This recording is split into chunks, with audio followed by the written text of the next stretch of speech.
రంగు రంగుల లోకపు పొంగులెన్నో చూసి చెంగు చెంగున నీవు పరుగెత్తనేలని రంగు రంగుల లోకపు పొంగులెన్నో చూసి చెంగు చెంగున నీవు పరుగెత్తనేలని అందము మాయా సౌందర్యము వ్యర్థమని అందము మాయా సౌందర్యము వ్యర్థమని కాసు మీద ధూళి లాంటి యౌవనమే క్షణికమని కాసు మీద ధూళి లాంటి యౌవనమే క్షణికమని ఉడునళముచ్చటని ఎరుగక ముందు చూపు కొంతైన లేనే లేక ఉడునళముచ్చటని ఎరుగక ముందు చూపు కొంతైన లేనే లేక అంతా వ్యర్థమని అర్థం కాక అంతా వ్యర్థమని అర్థం కాక సంగలో వెదకులాటలెందుకే నిడి మీద బుడగా సంగలో వెదకులాటలెందుకే నిడి మీద బుడగా ఉడునళ ముచ్చటని ఎరుగగా ముందు చూపు కొంతైనా దేవునికి మహిమ, దేవునికి మహిమ. యవన కాలపు ఆనందం శాశ్వతం అన్నట్టు భ్రమ పుట్టిస్తాడు. తాత్కాలికమైన అనుబంధాలు స్థిరమైనట్టు భ్రమ పుట్టిస్తాడు. మనం ఈరోజు వెంపర్లాడుతున్న సంపాదన, ఆస్తిపాస్తులు, అంతస్తులు, హోదాలు, వాళ్ళు వీళ్ళు ఇలా అలా అన్నారని అహము, బాధ, వేదన, కలవరం, ఇదంతా ఒక రకంగా చెప్పాలంటే రేపు మనకు దేవుడు ఇవ్వబోతున్న భవిష్యత్తు యొక్క ఆశీర్వాదంతో పోలిస్తే ఇప్పుడు మన తపన, మన ఏడుపంతా గోళీల కోసమేనబ్బా. మైండ్ బాగా పనిచేసిన వాళ్ళు ఈ పాయింట్ పట్టుకుంటారు. స్తోత్రం. రేపు మనకి దేవుడు ఇవ్వబోతున్న వాస్తవిక సంపద, మనల్ని తీసుకెళ్ళబోతున్న వాస్తవిక ప్రపంచంలోనికి తీసుకెళ్ళినప్పుడు అప్పుడు మనం ఈ అల్పమైన వాటి కోసం ఎంత దిగులు పడ్డామో, ఎంత వేదన పడ్డామో, ఎంత కృంగిపోయామో, ఎంత పేషెంట్లు అయ్యామో, మనల్ని చూసి మనమే నవ్వుకుంటాం. మరి ఏంది అంత పిచ్చిగా ప్రవర్తించానేంది నేను? ఇప్పుడు గోళీలు గుర్తొచ్చినప్పుడు ఎట్లా నవ్వుకుంటాం? అట్లా ఖచ్చితంగా అనుకుంటాం మనం. ఏది మరి ఏంది అంత చండాలంగా తపన పడ్డానేది నేను? ఏసయ్యా, అసలు ఈ మహిమ ఎక్కడా, ఈ ఆనందం ఎక్కడా, అసలు ఈ అంతస్తు ఎక్కడా, ఈ వాస్తవికత ఎక్కడా, ఆ మాయ ఎక్కడా? ఏంది ప్రభు అంత మోసపోయాను? ఆయన అంటాడు, పిల్లతనం లేదే అంటాడు. పిల్లవాని వలె తలంచుట, పిల్లవాని వలె యోచించుట, పిల్లవాని వలె మాట్లాడుట, 3 చెప్పాను. అందులో తలంపు అనే దాని గురించి చెప్తున్నాను.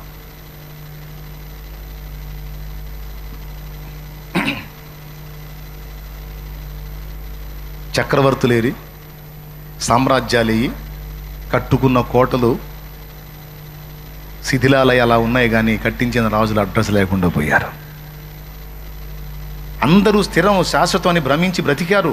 యుద్ధాలు చేశారు, ప్రాణాలు తీశారు, దుర్మార్గాలు చేశారు, హత్యలు చేశారు, అన్యాయాలు చేశారు, అక్రమాలు చేశారు, కడుపులు కొట్టారు, నోళ్ళు కొట్టారు. ఇంత కష్టపడి కుప్పేశారు, కానీ ఎవడు పొందుకొని పోయాడు? ప్రేమ, జాలి, దయ, కనికరం, అంత సాయం అనే మాటే మర్చిపోయి ఆర్జించారు. చివరికి ఎవడు ఏది కట్టుకొని పోలేదు. మట్టికి మన్నై కొంతమంది పోతే అగ్నిలో కాలి బూడిదై కొంతమంది పోయారు. ఏమీ మిగల్లా.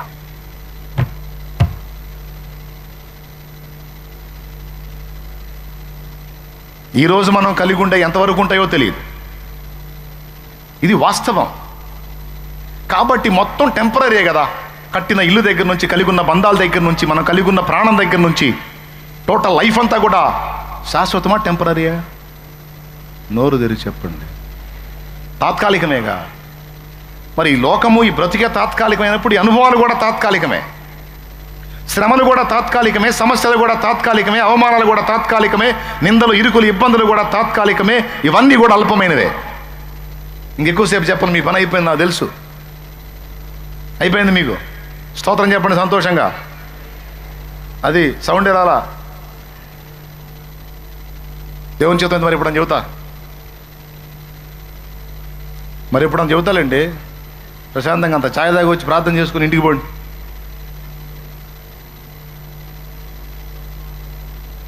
తమ్ముడా, ఈరోజు మనం తపన పడుతూ వెంపర్లాడుతున్నవన్నీ ఒకనాడు నువ్వు చూస్తే, ఈరోజు పిల్లతనంలో ఉన్నప్పుడు గోళీల కోసం ఎంత తపన పడ్డావో, పెద్దోడివై వాటిని చూసి నవ్వుకుంటున్నావు. ఈరోజు నువ్వు పడుతున్న తపనలన్నీ రేపటి రోజున నువ్వు చూసి నవ్వుకుంటావు. యేసయ్య నీ కృప తలంచగాని నా శ్రమలు శ్రమలుగా అనిపించలేదే. యేసయ్య నీ కృప తలంచగాని నా శ్రమలు శ్రమలుగా అనిపించలేదే. నీవు నాకిచ్చే మహిమ ఎదుట ఇవి ఎంత తగినవి కావే. నీవు నాకిచ్చే మహిమ ఎదుట ఇవి ఎంత తగినవి కావే.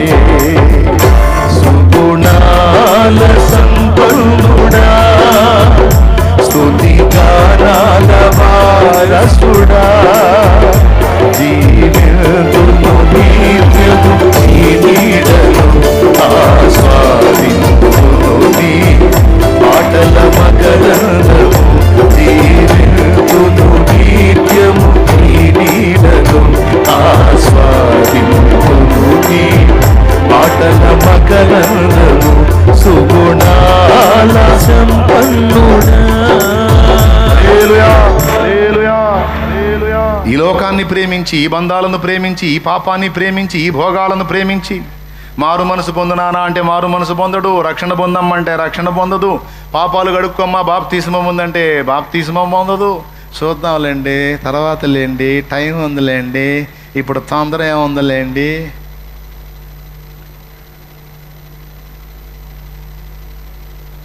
అన్నోళ్ళందరూ పోయారు. చాలా టైం ఉందగా అన్నోళ్ళు పోయారు. ఎవరు గ్యారంటీ కార్డు తెచ్చుకున్నారు? ఏంది 100 ఏళ్ళు గ్యారంటీ ఎవరు తెచ్చుకున్నారా? ఎప్పుడో తెలియదు. దేవుడు ఉచితంగా ఇచ్చాడుగా, చేసిన పాపాలు కడుక్కునే ఛాన్సు. రేపు అక్కడికి పోయిన తర్వాత పాపాలు ఎందుకు చేసావు అని అడగడు. అందరు చేశావు, నువ్వు చేసావు, కడుక్కోమని చెప్పి నా రక్తమే గార్చాను కదా, ఎందుకు కడుక్కోలేదంటే చేద్దాం అనుకుందాం లేనయ్యా, కుదరలేదులే అంటే పోయి వాగులో పడి అంటాడు, వాగులో అగ్నిలో పడి అంటాడు. దీర్ఘాలు తీయటం కాదు, మర్యాదగా మారు మనసు పొందాలి. నా తండ్రి అవకాశం ఇచ్చినప్పుడే సరిదిద్దుకోవాలి, చక్కదిద్దుకోవాలి, జాగ్రత్త పడాలి. క్షయమైన వాటి కోసం ఆలోచించి మోసపోయి అక్షయమైన దాన్ని పోగొట్టుకోకూడదు. అక్షయమైన దాన్ని సంపాదించాలి. హల్లెలూయా. ఏది సంపాదించాలి? అక్షయమైన దాన్ని సంపాదించాలి. దానికోసం ప్రిపేర్ అవ్వాలి, సిద్ధపడాలి.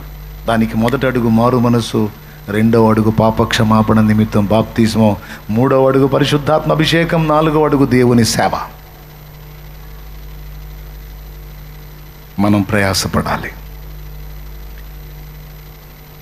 ఈరోజు నిజంగా మీరు నమ్మండి, నమ్మకపోండి, నేను ఉండే ఇల్లు, నేను కలిగి ఉన్న ఈ పరిచర్య, నేను తిరిగే వాహనం సమస్తాన్ని కూడా నాది అని ఈ రోజుకి నేను ఫీల్ అవ్వను. ఆహా ఈ బండి నాది కదా, ఆహా ఈ పెన్ను నాది కదా, ఆహా ఈ కర్చీపు నాది కదా, ఆహా ఈ హౌస్ నాది కదా. కొంతమంది ఇల్లు చూసి ఏం మురిసిపోతారో. పోతా కూడా కట్ట కూడా డాబా కడతాడు, పోతా కూడా బైక్ మీద పోతా కూడా ఎవరి కింద పడతామని కూడా భయం లేకుండా వెనక్కి చూస్తాడు, బాగుందా నా బిల్డింగ్ అని. ప్రేమ. కానీ ఉంటామా? నా ఫీలింగ్ చెప్తున్నాను నేను. ఏది నాదని నేను అనుకోవట్లేదు. ఆఖరికి ఇక్కడ నిలిచి ఇక్కడ ప్రకటించిన ఈ మందిరము, ఈ పరిచర్య, ఈ ప్రజలు, నేను, నా స్థానం, ఇది ఏది కూడా. ఎందుకంటే ఏదో ఒకనాడు నేను కూడా దేవుని రాజ్యం చేరాలి, మీరు చేరాలి. మీరు చేరరా? ఉంటారా ఉట్టిగట్టేడే? ఏమో, దేవునికి స్తోత్రం. మిమ్మల్ని పంపించి నేనో, నన్ను పంపించి మీరో పోవాలి కదా, అక్కడికి చేరాలిగా, అదే పర్మనెంట్ ప్లేస్గా. కాబట్టి నేను మోసపోదలుచుకోలే. ఏది నాదని నేను అనుకోలేదు, అనుకోను కూడా. తెలుపుము నా అంతము నాకు, తెలుపుము నా ఆయువు ఎంతో, తెలుపుము నా అంతము నాకు, తెలుపుము నా ఆయువు ఎంతో, తెలుపుము ఎంతల్పుడనో, తెలుపుము ఎంతల్పుడనో, తిరిగి నలిగియున్నాను నేను, విరిగి నలిగియున్నాను, విరిగి నలిగియున్నాను నేను, విరిగి నలిగియున్నాను. పరవాసినిదే జగమున ప్రభువ, పరవాసినిదే జగమున ప్రభువ, నడచుచున్నాను నా దారిన్, నా గురి నీవెన ప్రభువా, నా గురి నీవెన ప్రభువా, నీదరినే చేరెదను నేను, నీదరినే చేరెదను, నీదరినే చేరెదను నేను, నీదరినే చేరెదను. మోసపోవద్దు బిడ్డలారా, అది నేను చెప్పేది. మోసము తలంచవద్దు, భ్రమించవద్దు. మనుషులు, మనం కలిగిన వస్తువులు, మనం తపన పడి ఆరాటపడే పరిస్థితులు ఏవి పర్మనెంట్ కాదు, అవి అల్పమైనవే. అనుబంధాలు అల్పమైనవే, మనం తపన పడేవి అల్పమైనవే. కాబట్టి వాటి కోసం మనం ఏదో జుట్టంతా ఊడిపోయేంత ఆలోచించాల్సిన సీన్ వాటికి ఇవ్వద్దు. ఎంతమందికి అర్థమైంది? ఏమర్థమైంది? పిల్లల్లాగా తలంచొద్దు. అల్పమైన వాటిని గొప్పవాటిగా సాతాను చూపించి మనల్ని చేస్తున్న మోసంలోంచి బయటపడదాం. నీకు అది లేదు కదా, నీకు ఇది లేదు కదా, ఆమె చూడు ఒంటి నిండా బంగారమే, నీ బతుకు ముక్కు పొడకుండా. వాళ్ళు చూడు అపార్ట్మెంట్లో పెద్ద పెద్ద ఫ్లాట్లు తీసుకున్నారు, నీ ముఖానికి ఇంతవరకు అద్దె కొంపే. అప్పుడు నువ్వు సైతాన్ని చెప్పు, రే సైతాన్, ఈ లోకమే మనుషులకు అద్దె కొంపరా, ఎవర్రా ఇందులో స్థిరంగా ఉండేది, ఎవర్రా శాశ్వతంగా ఉండేది? ఇంతవరకు నీకు అద్దె కొంప అంటే రకరకాల అనుభవాలు నాకున్నాయి. రా సొంత ఇళ్ళ వాళ్ళకి ఏమున్నాయి? వాళ్ళకి ఎప్పుడూ ఒకే ఇల్లు. నాకు ఇంటి వందర కోపం వచ్చినప్పుడల్లా వేరే ఇల్లు, వరుస తప్పితే ఒక్కోసారి 2 నెలలకు ఒక ఇల్లు. సొంత ఇంటి అన్నీ వాడే చేసుకోవాలి. అది మేమైతే ఓనరే మాకు అన్నీ సర్వీస్ చేస్తాడు. ఒక రకంగా చెప్పాలంటే రాజా విలాస జీవితంరా. అద్దె పడేస్తున్నాం, బతికేస్తున్నాం, ఓనర్ చేతే సర్వీస్ పొందుతున్నాం అని చెప్పు సైతానికి. అంతేగాని సైతాన్ వచ్చి నీ బతుకంతా అద్దె కొంపేగా, సొంత ఇల్లు లేదు కంటే, అవును సైతాన్ ప్రభువా సొంత ఇల్లు లేదు నాయనా ప్రభువా అని అడవా. నా తండ్రి చిత్తం అయితే ఇస్తాడు, ఒక ఇల్లు కాదు 4 ఇళ్ళు ఇస్తాడు ఆయన చిత్తం అయితే. అస్సలు నువ్వు ఆలోచించవద్దు దాని గురించి. నువ్వు ఆలోచించే కొద్ది ఆటాడిస్తాడు వాడు. వదిలేయి, పర్వాలేదులే ప్రభా, అద్దిల్లానే ఇచ్చావు, నిలవరమైన నివాసం, స్తోత్రం ప్రభా, పౌలంతటి వాడి అద్దింట్లో ఉన్నాడు, నేనెంత ప్రభా, నీకే వందనాలు అని బ్రతికేయి. దాన్ని బట్టి కృతజ్ఞతలు చెప్పు. నా తండ్రి చిత్తం అయితే నీకు సొంత ఇల్లు ఇస్తాడు. ఆమేన్. నా బిడ్డలందరికీ దేవుడు పెద్ద పెద్ద ఇళ్ళు, సొంత ఇళ్ళు ఇవ్వాలి. యేసు నామములో ఇచ్చునుగాక. ఆమేన్. మనోళ్ళు కిరాయిలకు పోయి ఎవరిని అడుక్కోవటం కాదు. కిరాయికి ఇల్లు అడిగితే మీ కులం ఏంది? ఇదొక దరిద్రం. ఫస్ట్ అడిగే క్వశ్చన్ అదే, ఏం క్యాస్ట్ మీరు, ఏం క్యాస్ట్, మీదే మతం. మతం అడిగి కులం అడిగి ఇల్లు ఇస్తున్నారు. నా బిడ్డలకు ఆ గతి పట్టకుండును గాక. దేవుని బిడ్డలందరూ ఇల్లు అద్దెకి వెతుక్కునేవాళ్ళు కాదు, అద్దెకి ఇచ్చే స్థితిలోకి ఎదుగుదురు గాక యేసు నామములో. ఆమేన్. అలా ఫిక్స్ అయిపోండి, ఇస్తాడు యేసయ్య. నువ్వు యేసయ్యతో చెప్పాలి, ఇయ్యకపోయినా పర్వాలా, దీంట్లోనైనా సరే నిన్ను స్తుతిస్తా ప్రభువా. అంతేగాని నా బతుకంతా దీంట్లోనే తెల్లారేటట్టుంది, రేపు సత్తే ఎక్కడ బండ పెడతారో ఏమో అని దిగులు పడద్దు. ఎక్కడ గ్యాప్ లేకపోతే ఎక్కడ తీసుకొచ్చి పండుగ పెడుతుంది. నీకెందుకు, ప్రశాంతంగా ఉండు. దేవునికి స్తోత్రం. అదే ఎక్కడ గతి లేదంటే ఏం పర్వాలా, ఫోన్ చేయి, తండ్రి ఇంత తండ్రి సన్నిధి ఉంది, మేము ఉన్నాగా. నేను ఈరోజు స్పెషల్గా చెప్తున్నాను అనుకోవద్దు, ఆల్రెడీ చాలామందికి చేశా. నా ఇంటి ముందు పెట్టుకొని చాలామందిని నేను పంపించా. అబద్ధం కాదు, చూసిన వాళ్ళు తెలుసు, అడుగు వెనకోళ్ళని. అంతగా నాకు సొంత ఇల్లు లేదు, నాకు అత్త ఏంటంటే నా ఇంటి దగ్గర చేస్తా. భయపడొద్దు. నా ఇల్లు, నీ ఇల్లు, మనందరి ఇల్లు ఇల్లే. ఇల్లే దేవుని ఇల్లే మన ఇల్లు. దేవుని ఇల్లే మన ఇల్లు. హల్లెలూయా. ఆయన అన్నీ వేస్తుడా, మనకు ఆ పరిస్థితి రానిస్తాడా? ఒకవేళ వస్తే అంతకన్నా ధన్యత ఏముంది? అందరూ వాళ్ళ ఇళ్ళ ముందు పోతే నిన్ను దేవుని సన్నిధిలో నుంచి పంపించడం అంటే మామూలు రికార్డు అది. అది అందరికి దొరికిద్దా? అద్దెళ్ళ వాళ్ళకి మాత్రమే దొరికిద్ది. దేవునికి స్తోత్రం కలుగును గాక. గుర్తుపెట్టుకో, ప్రతి సిచ్యువేషన్లో, ప్రతి సన్నివేశంలో దేవునిలో ఆనందాన్ని వెతుక్కోగాని కృంగిపోవాకు, కలవరపడవా, కలత చెందవాకు. ఏం కలవరం అన్నయ్య, బతుకంతా కష్టమే, ఒక ముక్కు పొడకు కూడా గతి లేదు, అవతల వాళ్ళు ఆంతున్న బంగారాలు దిగేసుకొని తిరుగుతూ ఉంటాడు. ఏదమ్మా వాళ్ళు దిగేసేది? ఇక్కడ మనుషులు పెట్టుకునే బంగారం అంతా పరలోకపు డాంబరు. డాంబర్ అంటే మీకు తెలుసా? తారు. పరలోకంలో రోడ్ల మీద బంగారం ఉంటుందని దేవుని వాక్యం సెలవిచ్చింది. కాబట్టి ఎవరైనా ఇది ఇన్ని తులాలు, ఇది ఇన్ని సవర్లు, ఇది ఇంత అంత అన్ని ముందు ఎచ్చులు పడ్డారనుకో, నీ లోపల ఫీల్ అవు, డాంబరే, డాంబరు, ఇదంతా డాంబరానందం. ఏమానందం? ఇదంతా డాంబరానందం. పడమ్మా, డాంబికురాలు డాంబరానందం. స్తోత్రం. ఆనందపడమ్మా అనుకోవటమే.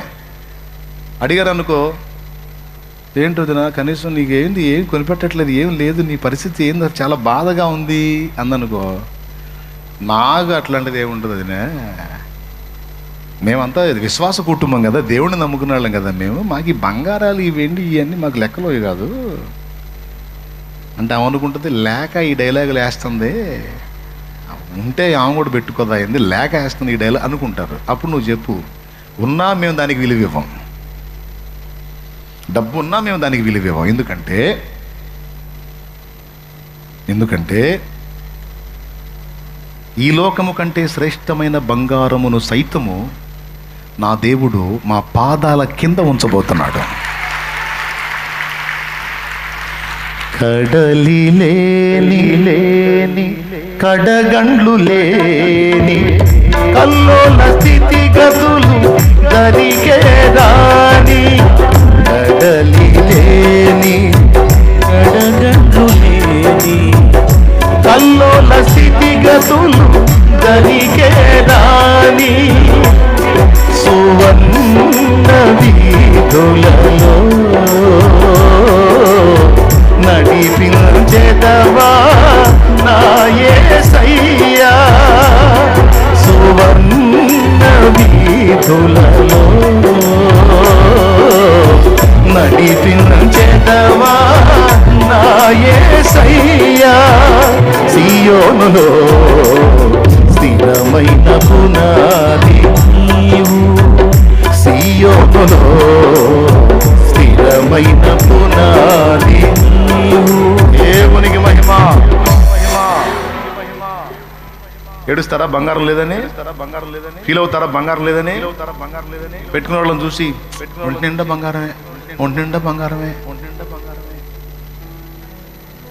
నా బతుకేందో, నా జీవితం ఏందో, నీ విలువ ఎక్కడా, వాళ్ళ విలువ ఎక్కడా? నువ్వు దేవుని కొడుకువి, దేవుని కూతురివి, నీకు దేవదూతల సెక్యూరిటీ, దేవుని జీవగ్రంథంలో నీ పేరు, పరిశుద్ధుల పట్టణంలో నీ పౌరత్వం. అసలు నీకున్న ఆధిక్యత ఎక్కడ, వాళ్ళకున్న ఆధిక్యత, వాళ్ళ భోగం అంతా ఎక్కడదే. రేపు అగ్ని ఆరదు, పురుగు చావదు, గందరగోళం. కానీ నువ్వు కలతలు లేని, కన్నీరు లేని, ఆకలి దప్పులు అసలే లేని, నీ శాశ్వత రాజ్యము కై సమకూర్చుచున్నావా నా యేసయ్యా, నీ శాశ్వత రాజ్యము రాజ్యముకై సమకూర్చుచున్నావా నా యేసయ్యా. సియోనులో స్థిరమైన పునాది నీవు. అది మోసపోతావా, దిగులు పడతావా, కలవర పడతావా, వేదన పడతావా? నా తండ్రి నీకే స్థానం ఇస్తే ఆ స్థానంలోనే కృతజ్ఞతలు చెప్పు. నేను సంపన్నుడిగా చేస్తే అందును బట్టి స్తోత్రం, బీదవాడిగా చేస్తే అందును బట్టి స్తోత్రం, ఉద్యోగస్తుడిగా చేస్తే స్తోత్రం, ఉద్యోగం ఇవ్వకపోయినా స్తోత్రం, కార్మికుడిగా చేస్తే స్తోత్రం, కర్షకుడిగా చేస్తే స్తోత్రం, యజమానుడిగా చేస్తే స్తోత్రం, దాసురాలిగా చేసిన స్తోత్రం. ఇవన్నీ అల్పమైనవి, తాత్కాలికమైనవి. బాధలు, బంధాలు, అనుబంధాలతో పాటు పరిస్థితులు కూడా టెంపరీ. కాబట్టి సాతాను చేసే మోసం మీరు స్వీకరించొద్దు. వాడు అల్పమైనవి శాశ్వతమైనవిగా భ్రమ పుట్టిస్తాడు. శాశ్వతమైన వాటిని అసలు ఆలోచించకుండానే చేస్తాడు. మన మైండ్ ఎప్పుడు కూడా అక్కడ ఉండాలి. ఎక్కడ ఉండాలి? రోడ్డు మీద పోయేటప్పుడు అక్కడ ఉండాలని పైకి చూసుకుంటూ పోయారు. హృదయం పైనున్న వాటినే వెతకాలి. మోసపోయిన వాళ్ళు ఏమో భూమి మీద ఎత్తుక్కుంటారు. మోసం నుండి బయటపడ్డాళ్ళు అక్షయమైన దాన్ని వెతుకుతారు. అబ్రహాము విశ్వాసముతో పాటలు ఎక్కువవుతుంటాయిగా. వదిలే పాడాలా? దేనికోసం ఏది చూశాడు? ఒక రాజుకు తగినంత ఐశ్వర్యవంతుడై ఉండి అందులో భోగాలు అనుభవించాల గుడారంలో బతికాడు. ఏం కర్మయా?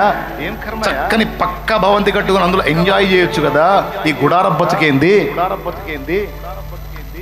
అని అడిగితే అబ్రహాం అన్నాడు, పక్కా బిల్డింగ్ కట్టుకున్నా ఉండను కదరా, నేను కట్టింది బిల్డింగ్ ఉంటుందా, నేను ఉండనుగా. కాబట్టి ఈ లోకం నాకు స్థిరం కాదు, ఈ లోకం నాకు తాత్కాలికం. నేను ఎదురు చూస్తుంది పునాదులు గల పట్టణము అక్కడుంది. దానికోసం చూస్తున్నా, నేను దానికి సిద్ధపడుతున్నా. ఈ లోకాన్ని అనుభవించడం కాదు, ఆ లోకాన్ని సాధించడానికి తిప్పలు పడుతున్నా. అంత సౌండ్ మనకుంటేనా అసలు పరలోకం లేదు, దేవుడు లేదు, మొత్తం రోడ్ల మీద తిరుగుతూ ఉండేవాళ్ళం కారు వేసుకొని. అప్పట్లో గుర్రాలు గాడిదలు కదా, ఆ గుర్రాలు గాడిదలు వేసుకొని తిరుగుతూ ఉండేవాళ్ళం. అసలు దేవుని కూడా పట్టించుకునేవాళ్ళం కాదు. అందుకే దేవుడు దేవుడు మనకి అంత సౌండ్ ఇల్లేదు. దేవుడు అడ్రస్ కూడా దొరికేవాళ్ళం కాదు. అబ్రహాంకి అవేవి పట్టలా, వేటిని లక్ష్య పెట్టలా. అంత సంపన్నుడై ఉండి సాధారణ జీవితం జీవించారు. అబ్రహాము విశ్వాసముతో స్వదేశం విడిచెను, పునాదులు గల పట్టణముకై వేచి జీవించెను. అబ్రహాము విశ్వాసముతో స్వదేశం విడిచెను, పునాదులు గల పట్టణముకై వేచి జీవించెను. అబ్రహాముకు చాలిన దేవుడు నీవేనయ్యా, అబ్రహాముకు చాలిన దేవుడు నీవేనయ్యా. అబ్రహాము దేవుడా, ఇస్సాకు దేవుడా, యాకోబు దేవుడా, నాకు చాలిన దేవుడా, యేసయ్యా, నా యేసయ్యా, యేసయ్యా, నా యేసయ్యా, యేసయ్యా, నా యేసయ్యా, యేసయ్యా, నా యేసయ్యా, యేసయ్యా, నా యేసయ్యా, యేసయ్యా, నా యేసయ్యా. హల్లెలూయా, హల్లెలూయా. ఎందుకు పునాదులు గల పట్టణం అది అన్నాడు అంటే, ఈ లోకం ఇది భూమి కూడా ఉండదు కాబట్టి. భూమి మీద ఇల్లు కాదు, భూమి ఏమి ఉండదు. పంచభూతములు మహావేంద్రంతో లయమైపోయినప్పుడు, ఈ ప్రకృతి మొత్తం నాశనం అయినప్పుడు ఇదేది ఉండదు. కాబట్టి మనకు స్థిరమేది? పునాదులు గల పట్టణం. నా తండ్రి ఇంట అనేక నివాసములు కలవు, లేని యెడల నేను మీతో చెప్పుదును. నేను మీకు స్థలము సిద్ధపరచ వెళ్ళుచున్నాను. నేను వెళ్ళి స్థలము సిద్ధపరిచి నేను మరలా వచ్చి మీరు ఎల్లప్పుడూ నాతో కూడా ఉండుటకై నేను మిమ్మను తీసుకొని పోవుదును. యోహాను సువార్త 14వ అధ్యాయము 1వ వచనం నుంచి కిందికి జరిగితే ఈ మ్యాటర్ ఉంటుంది. స్తోత్రం. అక్కడికి వెళ్తాం సోదర మనం. అది స్థిరం. ఇక్కడ ఎవడు ఎంత కలిగి ఉన్నా ఫ్రెష్గా ముఖ్యమంత్రి అయ్యాడు పాపం వైఎస్ఆర్ గారు. అది ఏమంటుందని హెలికాప్టర్లో వెళ్ళారు, పౌరాలు గుట్టలో అయిపోయాడు, చనిపోయాడు. పదవి ఆపిందా, అధికారం ఆపిందా, సెక్యూరిటీ ఆపిందా? ఎవరు ఆపారు? ఈయనని లేదు, ఆయనని లేదు, ఎవరైనా విజయము సాధించినట్టి. మరి మీకు తెలియని పాట ఏంది, ఇంకెందుకు పాడటం? అది సంగతి. అది కాబట్టి అయ్యా, నీ నడుము లేపులు పుడితేనే ఆలోచిస్తున్నా నేను. అది అసలు విషయం. ఇంతసేపు కూర్చోవటం అంటే కష్టం కాదు, కష్టమా కాదా? ఇప్పుడు కొంతమంది భలే అర్థం చేసుకున్నాం అన్నా, నిజంగా అంతగా నడుము లేపు పుడితే కాస్త లేచి నిలబడి కూర్చోమ్మా. నిలబడి అక్కడే నిలబడి నడుములు సర్దుకున్నాక కూర్చో, ఓకేనా? నేను పాడతా. విజయము సాధించినట్టి వీరుడు సికందరు, విజయము సాధించినట్టి వీరుడు సికందరు, భుజబలమున గెలచినవని వీరుడలెగ్జండరు, భుజబలమున గెలచినవని వీరుడలెగ్జండరు, వశమునెత్తి పోరు గెలిచిన నిజమిప్పుడు వాడు మన్నే గదయ్యా, వశమునెత్తి పోరు గెలిచిన నిజమిప్పుడు వాడు మన్నే కదయ్యా, మన్నే కదయ్యా, మన్నే కదయ్యా, మన్నే కదయ్యా, మన్నే కదయ్యా. మనలోని ఆత్మజ్యోతియే తప్ప మహిలోనిదంత మన్నే కదయ్యా, మనలోని ఆత్మజ్యోతియే తప్ప మహిలోనిదంత మన్నే కదయ్యా, మన్నే కదయ్యా, మన్నే కదయ్యా, మన్నే కదయ్యా, మన్నే కదయ్యా. దేవునికి స్తోత్రం కలుగునుగాక. కాబట్టి ఇవన్నీ చెప్పినప్పుడు కరెక్టే అన్నట్టు ఫేసులు పెడతారు, మళ్ళీ ఇంటికి బాగానే ఏందో ఇదే లోకం ఇదే జీవితం అన్నట్టు భ్రమిస్తారు. అందుకే మోసపోకండి, పిల్లల వాళ్ళలాగా తలంచకండి. కాస్త మైండ్ మెచ్యూర్డ్ పొందిన వ్యక్తులుగా దాని గురించి దిగులు పడండి, దాని గురించి ఆలోచించండి, దానికోసం కష్టపడండి. దీని గురించి అంతగా యాతన పడకండి, వేదన పడకండి. నీకు నా తండ్రి భూమి మీద ఇవ్వాలనుకుని డిసైడ్ అయినవన్నీ ఎవడు ఆపలేడు, అన్నీ నీకు వస్తాయి. ఆయన ఇవ్వదలుచుకోనివి నువ్వు ఎంత పరిగెత్తినా పొందలేవు. ఎందుకు అనవసరంగా దడ ఆయాసం? ఆయన నీకు డిసైడ్ చేశాడు అనుకో, 100 మంది అడ్డుపడ్డా సరే అది నీ దగ్గరకు వచ్చి తీరిద్దంతే, నువ్వు పొందుతావు దాన్ని. అదే ఫిక్స్ అయిపోవాలి. నా దేవుడు నాకు తోడై ఉండి నాకు ఇవ్వాలనుకుంటే దాన్ని ఆపటం ఎవ్వడి తరం కాదు. అంతే. నా దేవుడు నాకు ఇవ్వకపోతే నేను ఎంత పరిగెత్తినా నాకు దొరకదు. ఇంతోటి భాగ్యాన్ని ఎలా జుట్టు పీక్కొనవలేను, మెంటదొచ్చింది నాకు ఎందుకు ఆలోచించవలేను, నేను దాన్ని విసర్జిస్తానని ఫిక్స్ అయిపో, ప్రశాంతంగా ఉండు, ఓకేనా? దేవుడిచ్చింది దేవునికే స్తోత్రం. పర్మనెంట్ మన ఆలోచన అంతా కూడా శాశ్వతమైన అక్షయమైన దానికోసం ఉండాలి, కష్టం దానికోసం ఉండాలి, ప్రయాస దానికోసం ఉండాలి, దర్శనం దాని మీదే ఉండాలి. ఎంతమంది ఒప్పుకుంటున్నారు? అది దృష్టిలో పెట్టుకోండి. చాలామంది యోధులు వెళ్ళిపోయారు, మనం కూడా ఆటే కాలం ఉండం కొద్ది రోజులు. చూడండి, అలెగ్జాండర్ ది గ్రేట్ హ్యాండ్స్ బయట పెట్టాడు. నేను చనిపోయినప్పుడు నన్ను తీసుకెళ్ళండి ఇలా అని చెప్పాడు. ఆ ఖాళీ చేతులు ఏంటో తెలుసా? లోకంలోకి వచ్చినప్పుడు ఖాళీగా వచ్చాను, వెళ్ళేటప్పుడు ఖాళీగా వెళ్తున్నాను రా, నేనేం తీసుకెళ్ళట్లేదు, ఎవరి బ్రతుకైనా ఇంతే, మీరు ఈ క్షయమైపోయే దాని గురించి ఆలోచించొద్దు, అక్షయమైన దానికోసం కష్టపడండి అని చెప్పగానే చెప్పాడు. కాబట్టి మీరు అలెగ్జాండర్ ది గ్రేట్ అంటే గ్రీకు వీరుడు, గొప్ప రాజు పోయాడు. అల్పులైన మనుషుల భోగాలు చూసి మోసపోవద్దు, అవి నాకు లేవని యాతన పడొద్దు. నంబర్ 1. అల్పులైన మనుషుల మాటలను బట్టి దుఃఖపడొద్దు, కృంగిపోవద్దు. వాళ్ళు దూషించారని, నిందించారని, విమర్శించారని, అపహాస్యం చేశారని దాన్ని బట్టి దిగులు విచారం వద్దు. ఆ మాటలు పడిన నువ్వు మట్టే, నిన్ను నిందించింది కూడా ఒక మట్టే. అదొక మట్టి ముద్ద, ఇదొక మట్టి ముద్ద. నిన్ను నిందించిందేమన్న మహిమ, అది మట్టి ముద్దగా. ఒకనాటికి నిన్ను నిందించినోడు పోతాడు, తర్వాత నువ్వు కూడా ఉండకపోవచ్చు.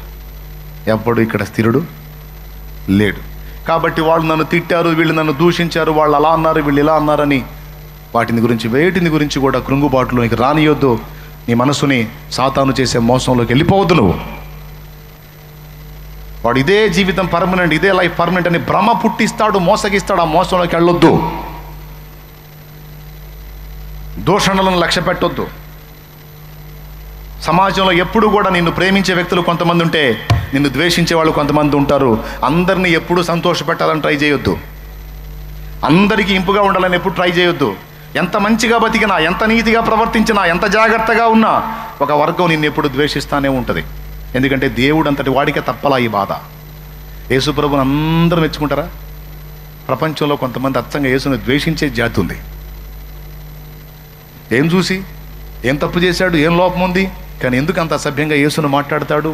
ఒక దుర్మార్గుడు అంటే వాడంతే సాతాను సంబంధి. వాడు ఎప్పుడు అదే పనిలో ఉంటాడు. అలాగే యేసు ప్రభు అంతటి వాడికే ఒక వర్గం యొక్క ద్వేషం ఎప్పుడు తప్పనప్పుడు, దోషణ ఎప్పుడు తప్పనప్పుడు నీకు నాకు ఎలా తప్పిద్ది సోదరా? వాళ్ళు అలా అన్నారు, వీళ్ళు ఇలా అన్నారు. ఒక్కోసారి నాకు ఎందుకు బతకాలో అర్థం కావట్లేదు, చచ్చిపోవాలనిపిస్తుంది, నీ బొంద అనిపిస్తుంది. ఎందుకు అనుకుంటావు అట్లా? లైన్లో ఉన్నారా? అయిపోయింది, ఇక లేస్తున్నా, స్తోత్రం చెప్పండి అని మీ నమ్మకం పుట్టడానికి లేచాలే. ఎందుకు కృంగిపోతావు? మాటలు మన చెవులకు తగిలినప్పుడు బాధ కలిగిద్ది, కానీ మనం స్వీకరించవద్దు. దేవునికి అప్పచెప్పేద్దాం. స్తుతి, మహిమ, ఘనత అన్నీ ఆయనకే.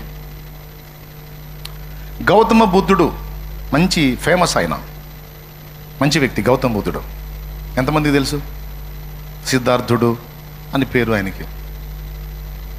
బౌద్ధ భిక్షువులు తెలుసా మీకు? బౌద్ధ భిక్షువులు భిక్షాటన చేస్తూ ఉంటారు. దానికి మూల పురుషుడు గౌతమ బుద్ధుడు. ఓ రోజు ఒక ఇంటి దగ్గరికి వెళ్ళాడు. బాగా వినండి. ఇంటి దగ్గరికి వెళ్ళాడు, భిక్షాందేహి అన్నాడు, భిక్ష అడిగాడు. భిక్షగాడుగా ఆ ఇంటి యజమాని కూర్చొని చండాలంగా తిట్టాడు గౌతమ బుద్ధుడిని. చండాలంగా తిట్టాడు. అటు తిట్టినంతసేపు మౌనంగా ఉన్నాడు. అటు తిట్టడం ఆపగానే భిక్షాందేహి అన్నాడు. మళ్ళీ మొదలుపెట్టి తిట్టాడు వాడు చండాలంగా. మళ్ళీ అటు తిట్టినంతసేపు ఆగి అటు తిట్టడం ఆపిన తర్వాత భిక్షాందేహి అన్నాడు. వాడికి ఆశ్చర్యం కలిగి వచ్చాడు దిగి. ఇంత పచ్చిగా నిన్ను మాట్లాడాను కదా, నీకు రోషం లేదా? మనిషి జన్మ ఎత్తలేదా? కోపం లేదా? పౌరుషం లేదా? సిగ్గు లేదా? అడిగాడు. అప్పుడు ఆయన అన్నాడు, మీరు అడిగారు కనుక చెప్తున్నాను, ఈ పాత్ర నాది, మిమ్మల్ని భిక్షాందేహి అన్నాను నేను. మీరు ఇంట్లోకి వెళ్ళి ఆహారం తీసుకొచ్చి నాకు వేశారు, నేను దాన్ని తీసుకున్నాను, అది నాదా మీదా అన్నాడు. మీరు నా పాత్రలో వేశారు, నేను దాన్ని తీసుకున్నప్పుడు అది నాదా మీదా అన్నాడు. నాదే, నీకు ఇచ్చాను, నువ్వు తీసుకున్నావు కనుక ఇక నీదే అన్నాడు. సరే, నువ్వు వెళ్ళి తీసుకొచ్చావు, నా పాత్రలో వేయబోయావు, నేను దాన్ని తీసుకోవాలా, అప్పుడు నీదా నాదా అన్నాడు. తెచ్చింది నాదే, వేయబోయాను, నువ్వు తీసుకోలేదు కనుక అది నా దగ్గరే ఉంటుంది, నాదే అన్నాడు. అట్లాగే నువ్వు ఇంతసేపు తిట్టిన తిట్లు నేను తీసుకోవాలా, అప్పుడు అవన్నీ ఎవరి? సెలవు అని వెళ్ళాడు. ఏమైనా అర్థమైందా మీకు? అందుకే వాళ్ళు మహానుభావులు అయ్యారు, మనమే పెట్టున్నాం. దేవునికి స్తోత్రం కలుగును గాక. వాడలా అన్నాడు, వీడిలా అన్నాడు, వాడట్లా వీడిట్లా అని మనం వస్త్రాలు దించుకోవటం కాదు. కొడితే కొట్టడానికి, తిడితే తిట్టడానికి, దెబ్బకు దెబ్బ వేయటానికి, దూషణకు ప్రతి దూషణ చేయటానికి, చేతగాక కాదు, చేవ లేక కాదు, సత్తా లేక కాదు. దాడికి ప్రతి దాడే దేవుడు చెప్పింది అయితే దానికి ఎప్పుడో సిద్ధమైపోయే పరిస్థితి ఉండేది. కానీ తొందరపడి దాడి చేసేవాడు కాదు గొప్ప, దాడిని సహించేవాడు. తొందరపడి నోరు జారి తిట్టేవాడిది కాదు గొప్పతనం. ఆ దూషణను కూడా పూర్ణమైన ఓర్పుతో సహించి భరించి తట్టుకొని నిలబడతాడు చూడు, వాడు ఘనుడు, వాడుది గొప్ప. నోరు జారటానికి ఏం కావాలి? ఆవేశం చాలు. కానీ జారిన మాటను తట్టుకోవటానికి ఓర్పు, సహనం అనే సత్క్రియలు కావాలి. కాబట్టి దూషణకు ప్రతి దూషణ చేయొద్దు, కీడుకు ప్రతి కీడు చేయొద్దని నా యేసయ్య చెప్పాడు. నువ్వు ఏనుగులాగా సమాజంలో ముందుకు గంభీరంగా వెళ్తుంటే కుక్కలు వాటి పని అవి చేస్తూ ఉంటాయి. వాటి జాతి లక్షణం, వాటి తప్పే ఉంది. ఇప్పుడు మరి బజార్లో అంత లావది పోతుంది, మరి బజార్ మొత్తానికి సరిపోయి అంత ఆకారం పోతుంది. కుక్క గుండె జారిపోదు, అమ్మో ఇదేందిరా నాయన ఇంతలా ఉందని. అప్పుడు ఒక కుక్క ఆగిద్దా? కుక్కలన్నిటిని పిలుచుకుంటుంది, అవునా? మొత్తం బజార్లో ఉన్న కుక్కలన్నీ ఏకమవుతాయి, అన్నీ కలిసి గౌమంటాయి. ఏనుగు లక్ష్య పెట్టిద్దా? కుక్క గారు, నేను మిమ్మల్ని ఏమన్నా అన్నా? అసలు మిమ్మల్ని తాకి అన్నా? మిమ్మల్ని తలంచి అన్నా? మీ గురించి ఏమన్నా? ఎందుకండి నా మీద అట్లా ఎగబడుతున్నారు కుక్కలు? కుక్క గారు అని ఎప్పుడన్నా ఏనుగందా? అబ్బే, ఏనుగు వెళ్తుంటుంది, ఆ కుక్క గౌ అని బజార్ కుక్కలన్నీ, ఏడాడు కుక్కలంటే పోగు చేసేది. ఎన్ని కుక్కలు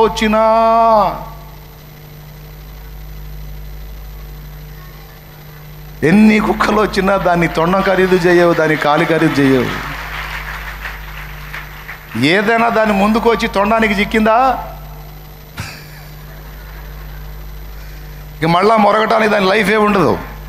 ఏడబడితో తెలియదు, బతికుంటుందో సచ్చితో కూడా తెలియదు. అది పరిస్థితి. దేవునికి స్తోత్రం కలుగునుగా. కాబట్టి ఏనుగులాగా నువ్వు గంభీరంగా సాగిపోతున్నప్పుడు కుక్కల్లాంటి వ్యక్తులు కొంతమంది మొరిగే అవకాశం ఉంది. అది 100%. నువ్వు బాగా బతుకుతుంటే ఓర్వలేక మొరుగుతాయి కొన్ని కుక్కలు. నువ్వు ఆశీర్వాదకరంగా ఉండి 10 మంది చేతుల్లో మంచిగా ప్రశంసింపబడుతుంటే వ్యసనంతో మొరిగే కుక్కలు ఉన్నాయి. కక్షబట్టి, పగబూని, కుట్ర చేసి దుర్మార్గాలు చేసేటువంటి కుక్కలు ఉన్నాయి. కానీ ఎన్ని కుక్కలు ఉన్నా, ఎన్ని రకాలుగా మొరిగినా, కుక్క మొరిగితే జనం దంతారు, కానీ ఏనుగు పోతుంటే బజార్లోకి వచ్చి చూస్తారు. అది ఏనుగు రాజసం. అరే ఏనుగు పోతుందంట అని జనం మొత్తం పరిగెత్తుకుంటూ వచ్చి ఇళ్లలోంచి వచ్చి డాబాల మీదకి ఎక్కి అమ్మో ఎంత ఉంది ఏనుగు, అమ్మో అనుకుంటా చూస్తారు. కుక్క బాగుంది అనుకో, అమ్మో కుక్క మరుగుతుంది, ఎవడు నొత్తాడా? రాయి ఉంటే రాయి తీసుకొని లాగి కొడతాడు, పెట్టామని కొడతాడు. అప్పటిదాకా బావు అన్నది రాయి తగల కొయ్యి కొయ్యి కొయ్యి అనుకుంటూ పోయేది అనమాట. అదే దాని బతుకు, మరొకటం తన్నులు తింటే దాని బతుకు. కానీ ఏనుగు పోతుంటే అది బజార్కే కళ, గంభీర్యం. దాన్ని చూడటానికి వచ్చి క్యూ కడతారు. ఏదైనా ఛాన్స్ ఉంటే టచ్ చేయనిచ్చిద్దా అని చూస్తారు. కుక్క జోలికి కూడా పోతాడా? కరిస్తే పిచ్చెక్కిద్రా బాబు, ఎందుకు వచ్చిన గొడవ అనుకుంటాడు.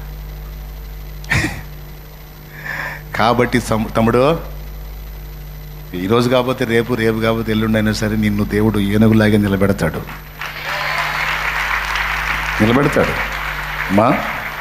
నిలబెడతాడురా, రాజసంగానే నిలబెడతాడు. నిన్ను తలగా నియమిస్తాడు కానీ తోకగా నియమించున్న దేవుడు. అప్పుడైనా లేకపోతే ఇప్పుడైనా నిన్ను మొరిగే కుక్కలు ఎప్పుడు కొన్ని ఉంటాయి. అస్సలు పట్టించుకోద్దు ఆ కుక్కల్ని. పట్టించుకున్నావా నీ హోదా దిగజారిపోయిద్ది. అది ఏనుగంతటిది కుక్కకు తిరిగిందంటే కుక్క గొప్పదైపోయిద్ది.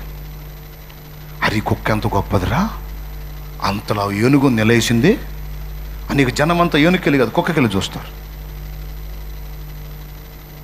అర్థమైందా? కుక్కను పట్టించుకోపోతేనే ఏనుగు రాజసం. కొన్ని కుక్కలకు అర్థమైంది ఈ విషయం. దేవునికి స్తోత్రం కలుగును గాక. హల్లెలూయా, హల్లెలూయా, హల్లెలూయా. దేవునికి మహిమ కలుగును గాక. అర్థమైందా? కొన్ని ఉన్నాయి జాతి తక్కువ కుక్కలు, ఆ కుక్కలకు అర్థమైంది ఇప్పుడు ఈ విషయం. కాబట్టి ఎన్ని కుక్కలు మురిగినా, నీవు లక్ష్య పెట్టవద్దు. నీవు యూదా గోత్రపు సింహం బిడ్డవి. రాజసంగా వెళ్ళిపో. రాజమార్గములో నన్ను నడుపుచున్న రాజు నీవేగా. రాజమార్గములో నన్ను నడుపుచున్న రాజు నీవేగా. నీ కృప నిత్యముండును, నీ కృప నిత్య జీవము, నీ కృప వివరింప నా తరమా యేసయ్యా. నీ కృప నిత్యముండును, నీ కృప నిత్య జీవము, నీ కృప వివరించ నా తరమా యేసయ్యా. నీతిమంతుల గుడారాలలో రక్షణ సంగీత సునాదము. నీతిమంతుల గుడారాలలో వినబడుచున్నది రక్షణ సంగీత సునాదము. నీ కృప నిత్యముండును, నీ కృప నిత్య జీవం, నీ కృప వివరింప నా తరమా యేసయ్యా. హల్లెలూయా. ఎంతమంది సంతోషంగా ఉన్నారు? అరే రే, కుక్కల గురించి చెప్పేసరికి మీకు ఎంత హ్యాపీ అనిపించిందండి. దేవునికి మహిమ. ఈ కుక్కలు మీ వెంట కూడా పడతాయి. ఆయన లక్ష్య పెట్టద్దు. నువ్వు యేసయ్య అశ్వానివి, యూదా గోత్రపు సింహం పిల్లవి. అది ఓకేనా? ప్రశాంతంగా ముందుకు సాగిపో. మోసపోవద్దు, కలవరపడద్దు, కంగారు పడద్దు. అదంతా పిల్లవాడి తలంపు. ఎవరి తలంపు? పిల్లల తలంపు. యోచన ఏంటో, మాటలు ఏంటో మరోసారి ధ్యానిద్దాం. ఈరోజు చెప్పిన విషయం దృష్టిలో పెట్టుకోండి. అక్షయమైన దాని గురించి ఎక్కువ ఆలోచన చేయండి. గోళీలాటను ఆడిన ఒకనాడు ఈరోజు అదే గోళీలు చూసి నవ్వుకుంటున్నాం మనం. రేపు దేవుడిచ్చి అక్షయమైన దాన్ని పొందుకున్నప్పుడు క్షయమైన దానికోసం మనం ఎంత యాతన పడ్డామో అది చూసి నవ్వుకుంటాం, సిగ్గుపడతాం. ఆనాడు నీకున్న రూపాయికి 10 గోళీలు వచ్చినాయేమో, ఈరోజు నువ్వు సంపాదించిన ధనానికి లక్షల గోళీలు వస్తాయి. అవునా? అలాగే ఈరోజు నువ్వు వెంపర్లాడుతున్నటువంటి ఏదైనా, నువ్వు పొందిందైనా పోగొట్టుకుందైనా, ఆఖరికి వ్యక్తులతో సహా రేపు అక్కడ మహిమలో పోల్చినప్పుడు ఇక్కడిది ఎందుకు కొరగాదు. ఇది ఫస్ట్ గుర్తుపెట్టుకో. Praise the Lord. దానికంటే ముందేం చెప్పాను? ప్రేమ యొక్క ప్రాముఖ్యత చెప్పాను. అసలు ఆ ఒక్క మొక్కతో చెప్పి ఆపేసేయచ్చు, కానీ ఎందుకు ఇది కూడా చెప్పాలనిపించింది చెప్పా. ప్రేమ విలువ తెలుసుకొని ప్రేమ కలిగి నడుచుకో. ప్రేమను బట్టే ప్రజల్ని ప్రభావితం చేయగలవు. ప్రేమ లేకపోతే కష్టం. ఇంటా బయట మనుషుల్ని గెలవాలంటే ప్రేమకు మించిన ఆయుధం ఇంకొకటి లేదు.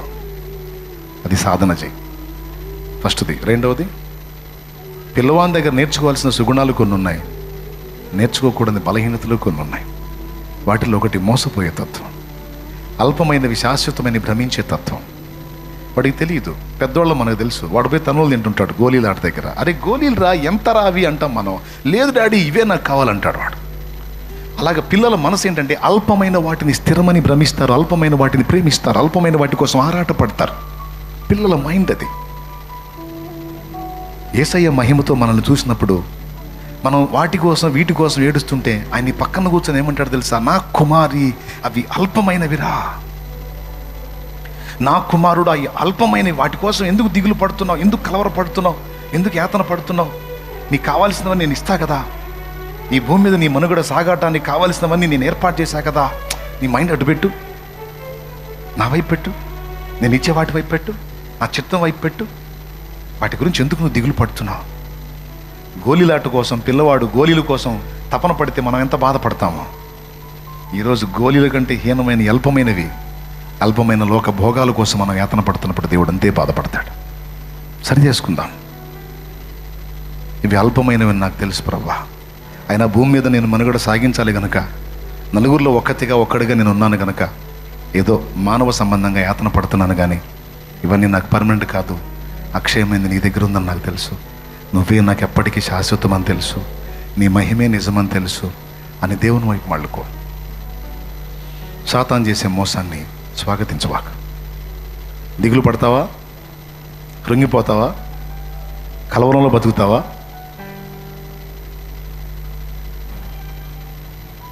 మళ్ళీ చెప్తున్నాను ఫైనల్గా, దేవుడు నీకు ఇవ్వాలని డిసైడ్ చేసింది ఎవ్వడు ఆపలేడు. కోటి శక్తులు ఏకమైనా సరే దేవుడు నీ కోసం చాపిన బలమైన బాహుని ఎవ్వడు రద్దుపరచలేడు. దేవుడు నీకు అది ఇవ్వద్దు అనుకున్నాడంటే నువ్వు ఎన్ని తిప్పలు పడినా నీకు అది అందదు. అదే దేవుడు నీకు ఇవ్వాలని డిసైడ్ చేస్తే ఎన్ని శక్తులు ఏకమైనా ఆ చేతిని రద్దుపరచలేదు. బాహు చాపినవాడు యెహోవా, దాన్ని రద్దుపరచగలవాడెవడు. హల్లెలూయా. ఓకేనా? నా తండ్రి నీకు అనుగ్రహించింది నీ పిల్లలకు అనుగ్రహించింది తప్పకుండా పొందుతారు. ఈ మాట విశ్వసించాలి. విశ్వసించి కలవరం వదిలేయాలి. హన్నా గురించి బైబిల్లో ఒక మాట రాస్తుంది. సంతానం లేని గొడ్రాలుగా ఉన్న హన్నా షిలోహులోనున్న మందిరంలో హృదయం కుమ్మరించుకొని ప్రార్థించుకొని ఏడుస్తున్నప్పుడు ఆమె ప్రార్థనలో మాటలు మానేసి మూలుగుతుంటే దైవజనుడైన ఏలి అన్నాడు, ఎందాక నీవు మత్తురాలు అయి ఉంటావు, తాగి మందిరంలోకి వస్తావా అంటాడు.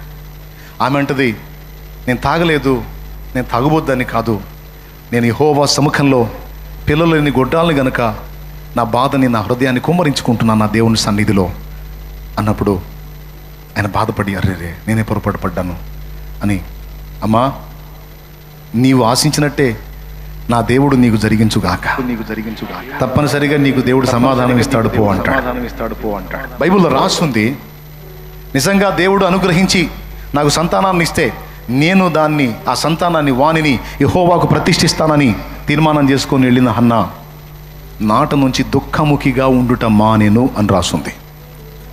ఏం మానేసింది? ఇక్కడ ఏమన్నాడు? పిల్లవాని చేష్టలు మానేశాను అన్నాడు. అక్కడ ఆమె ఏం మానేసింది అంటే అప్పటిదాకా ఏడుపు కొట్టు మొహం వేసుకొని ఉంది. అప్పటిదాకా రకరకాల పరిస్థితులను బట్టి మనం కానీ ఏడ్చినట్టు ఆమె గొడ్రాలితనాన్ని బట్టి, సంతానం లేమిని బట్టి ఏడ్చింది. ఎప్పుడన్నా చూడు ఏడిపే, ఆ ముఖంలో కళాకాంతి ఉండదు, సంతోషం ఉండదు. కానీ ఎప్పుడైతే దైవజనుడు ఆ మాట పలికాడో, దేవుని సన్నిధిలోకి వెళ్ళి హృదయాన్ని కుమ్మరించుకొని ప్రార్థించుకుందో, దైవజను నుండి దేవుడు తన వాక్కును పంపాడో, ఆ వాక్కును విశ్వసించింది, స్థిరపరుచుకుంది. ఆ రోజు నుంచి మనిషికి దుఃఖం అనే దాన్ని రద్దు చేసుకొని కళ్ళకళ్ళలాడటం మొదలుపెట్టింది. మానెను అనుంది. ఈరోజు దేవుడు ఇచ్చినటువంటి వాగ్దానాన్ని, వాక్కును నువ్వు నిజంగా నమ్మితే నీకు దేవుడు నిర్ణయించినవి ఏవి కూడా దేవుడు నీకు తక్కువ చేయడు. న్యాయముగా నీవు కోరినవన్నీ నీకు దక్కేటట్టు చేస్తాడు. నువ్వు ఆరోగ్యమైన, స్వస్థత అయినా, సమృద్ధి అయినా, నువ్వు ఏది అడిగినా ఒక్కటి మాత్రం గుర్తుపెట్టుకో, దేవుడు నీకు అవన్నీ ఇస్తాడు. ఒక్కటి గుర్తుపెట్టుకో, నువ్వు గొడ్రాలు ఉండి సంతానాన్ని అడిగావా? అయితే దేవునితో ఒక మాటను, నాకు సంతానాన్ని ఇవ్వు, వాడిని నీ కొరకు పెంచుతాను, వాడిని నీ కొరకు పెంచుతాను. నువ్వు దరిద్రతలో ఉన్నావా? నాకు సమృద్ధినివ్వు, దాన్ని నీ కొరకు నేను వాడుతాను. నాకు జాబ్ లేదు, జాబ్ ఇవ్వు, నేను నా కుటుంబాన్ని బ్రతికించుకుంటూ ఒక ప్రక్క నీ పని చేస్తాను, నీ పని కొరకు నా తోడ్పాటు నేను అందిస్తాను. ముఖ్యంగా నీ పని కొరకు నేను ఇవ్వలేకపోతున్నాను అన్న చింత నాకుంది, నాకు ఇవ్వు ప్రభువా. కనీసం కానుక వేసే స్థితి కూడా నాకు లేదు, దయచేసి సహాయం చేయి. నీ పనికి అందరూ తోడ్పాటు అందిస్తుంటే నేను చేయలేకపోతున్నాను, నేను ఇవ్వాలి విస్తారంగా దేవా అన్ను అడుగు. అట్లా నువ్వు ఏది అడిగినా, నువ్వు భూపంట అడుగుతావో, వ్యాపార ఫలం అడుగుతావో, ఏది అడుగుతావో, నువ్వు ఏది అడిగినా, నువ్వు జ్ఞానం అడుగుతావో, తెలివి అడుగుతావో, చదువు అడుగుతావో, నువ్వు ఏది అడిగినా దాని వెనక ఉద్దేశం ఏమై ఉండాలి? నంబర్ 1లో ఏదో తెలుసా? దేవా నీ కొరకు. ఆఖరికి రోగం వచ్చిందా? స్వస్థత అడిగావా? ఆ స్వస్థత అడిగిన దాని వెనక కూడా ఈ ఉద్దేశమే నువ్వు కలిగి ఉండు. ఇంతవరకు నా చిత్తం నెరవేర్చుకోవడానికి నా ఆరోగ్యము, లైఫ్ అంతా తగలబెట్టాను, ఇప్పుడు నాకు అర్థమైంది ప్రభువా, ఒక ఛాన్స్ ఇవ్వు, నాకు హెల్త్ ఇవ్వు, నీకోసం బతుకుతాను, నా ఒక్క హెల్త్ని బాగు చేయి, నేను నీకోసం బతుకుతానని నువ్వు తీర్మానం చేసుకొని దేవుణ్ణి అడుగు. విశ్వాసంతో అడుగు. అడిగినవి పొందానని నమ్ము, తప్పకుండా స్వతంత్రించుకుంటావు. దేవుని అడిగావా? దేవుని సముఖంలో అడిగావా? పొందానని నమ్మావా? ఇక ఏడుపు కొట్టు మొహం తీసేయి, సంతోషంగా ఉండు. నువ్వు విశ్వాసం ఉంచితే దర్జాగా ఉండు, ప్రశాంతంగా ఉండు, హ్యాపీగా ఉండు, ప్రభునందు ఆనందిస్తూ ఉండు. నీ విశ్వసించిన ప్రకారం నీ జీవితంలో జరిగింది. వాళ్ళని వీళ్ళని చూసి వాళ్ళతో వీళ్ళతో నువ్వు పోల్చుకోవద్దు. వాళ్ళని వీళ్ళని చూసి వాళ్ళతో వీళ్ళతో పోల్చుకొని నువ్వు నిరాశలోకి నెట్టుకోవద్దు, కృంగిపోవద్దు. వాళ్ళని వీళ్ళని చూసి వాళ్ళ మాటలు వీళ్ళ మాటలు విని నువ్వు కృంగుబాటులోకి వెళ్ళొద్దు. కుక్కలు మురుగుతాయి, వాటి పనదే. వాటిని లక్ష్య పెట్టొద్దు. దేవుడు నిన్ను ఏనుగులాగా చేశాడు, గంభీరంగా సింహంలాగా చేశాడు, రాజులాగా చేశాడు, రాణిలాగా చేశాడు. రాజ్యాలు లేకపోయినా నువ్వు రాణివే, రాజ్యాలు లేకపోయినా నువ్వు రాజువే. ఎందుకంటే రారాజు కొడుకువి, కూతురు. అబద్ధం కాదు, అది నిజం. మనకు దేవుడిచ్చిన టైటిల్ రాజులైన యాజక సమూహము అని. రారాజు యేసయ్య అయినప్పుడు, యేసయ్య మనకు సమస్తమైనప్పుడు, ఆయనను బట్టి మనం ఏమయ్యా? రాజులము, రాణులమే. ఒక ఎదవ మనల్ని దరిద్రులు అంటే మనం దరిద్రులం అవుతామా? నీ బంధువులే వచ్చి దరిద్రపు దాన, నువ్వు దరిద్రపు దానివే, కనీసం ముక్కుపొడకు కూడా దిక్కు లేదు, నీకు సొంత కొంప లేదు, ఎందుకు బతుకుతున్నావే, చావవే, నీ బతుకు నువ్వు జడా అంటారు. అప్పుడు నువ్వు పరిగెత్తుకుంటా ఒక మ్యూజిక్ వేసుకొని పరిగెత్తుకుంటా పోయి నేను చచ్చిపోతా నీ బొందా, అట్లాంటి పిచ్చి పనులు చేయొద్దు. నువ్వు దరిద్రపు దానివే, నీకు అది లేదు ఇది లేదు అని వాళ్ళు మాట్లాడితే నువ్వు సాడ్ మ్యూజిక్లు వేసుకొని లోపలికి పోయి సాబా బతుక అంటాం కాదు. చిరునవ్వు నవ్వు, దరిద్రపు దానివి నువ్వు అని నువ్వు అన్నావు కదా, ఇచ్చిదాన్న. రారాజు కూతురునే తల్లి నేను, రారాజు యేసురాజు కూతుర్నే, రారాజు యేసురాజు కొడుకునే, పరలోక తండ్రి బిడ్డనే. మా నాన్న రారాజు అనండి.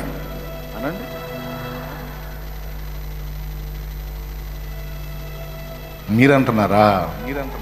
వాళ్ళని అనండి అనమంటున్నా. మీరు అనండి, ఎన్ని అంటారో అనండి, ఎన్ని ఎగతాళి చేస్తారో చెయ్యండి, ఎంత హేళనగా మాట్లాడతారో మాట్లాడండి. నా తండ్రి జోక్యం చేసుకునేంత వరకే మీ డైలాగులన్నీ. నా తండ్రి జోక్యం చేసుకున్నాడు, మీరెవ్వరూ అందుకోలేనంత కృపలో నేను ఉంటా. నా తండ్రి నా లైఫ్లో జోక్యం చేసుకున్న దాకా ఎవరి డైలాగులైనా, నా తండ్రి నా జీవితంలో తన హస్తం చాపిన దాకా ఎవరి మాటలైనా, నా తండ్రి నా పక్షంగా కదిలిన దాకా ఎవరి మాటలైనా, ఎవరి హేళనైనా, నా తండ్రి నా లైఫ్లో జోక్యం చేసుకున్నాడు. మళ్ళీ మాట్లాడడానికి మీకు సౌండ్ కూడా ఉంటుంది. ఎందుకు తెలుసా? నేను రాజాదిరాజు బిడ్డనే. ఆయన రక్తంతో నన్ను కొన్నాడు, ఆయన ప్రాణం ఇచ్చి నన్ను కన్నాడు. ఇది నిజం. కాబట్టి మీ మాటలు నేను లక్ష్య పెట్టను. ఇది డైలాగ్, విశ్వాసుల డైలాగ్ అది. అంతేగాని వాళ్ళు ఇలా అనగానే వెంటనే సాడ్ మ్యూజిక్లు వేసుకొని పరిగెత్తుకుంటా వెళ్ళి సావు బతుకు ఇట్లాంటి సోది వ్యవహారాలు వదిలే, ఎన్ని కాదు. నేను పిలిస్తే పరుగున విచ్చేస్తారు, నేను స్తుతిస్తే నా ప్రార్థన లకిస్తారు. నేను పిలిస్తే పరుగున విచ్చేస్తారు, నేను స్తుతిస్తే నా ప్రార్థన లకిస్తారు. నేను ఏడిస్తే లాలించి ఓదారుస్తారు.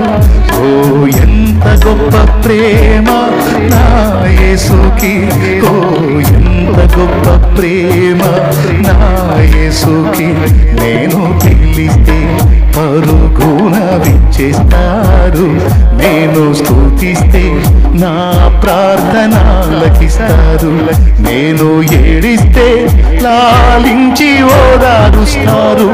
ఓ ఎంత గొప్ప ప్రేమ నా యేసుకి, ఓ ఎంత గొప్ప ప్రేమ.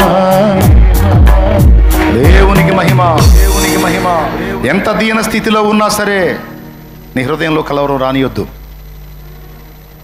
నా తండ్రి నిన్ను దర్శించిన దాకా, నీ లైఫ్లో జోక్యం చేసుకున్న దాకంతే. ఆయన జోక్యం చేసుకున్నాడు. నిన్ను ఎగతాళి చేసిన వాళ్ళందరి ముందు వాళ్ళకి అందకుండా అందరిని కృపలో నిన్ను దాస్తాడు. నమ్ముతున్నావా? ధైర్యం తెచ్చుకో, నిబ్రం కలిగి ఉండవు, అదే ఆలోచన కలిగి ఉండవు. నా తండ్రి కింగ్ ఆఫ్ కింగ్స్, రాజుల రాజు, నాకు చింత లేదు. ఖచ్చితంగా నా లైఫ్లో జోక్యం చేసుకుంటాడు. నా కన్నీళ్ళు ఆనంద బాష్పాలుగా మారుస్తాడు. నా అవమానాన్ని కొట్టివేస్తాడు, నా నిందని కొట్టివేస్తాడు, నా తలను పైకెత్తుతాడు. సిగ్గుతో అవమానంతో నేను నించిన తలని ఆయన నా ఎదుటికొచ్చి నా తలను పైకెత్తుతాడు. నన్ను తన గుండెలకు హత్తుకుంటాడు. నా యేసురాజు నిత్యము నాకు తోడున్నాడు. నా యేసయ్య నాకు తోడుగా, నాకు తోడుగా, నాకు తోడుగా. నరమాత్రులు నాకేం చేయగలరు? నాకేం చేయగలరు? నరమాత్రులు నాకేం చేయగలరు? నాకేం చేయగలరు?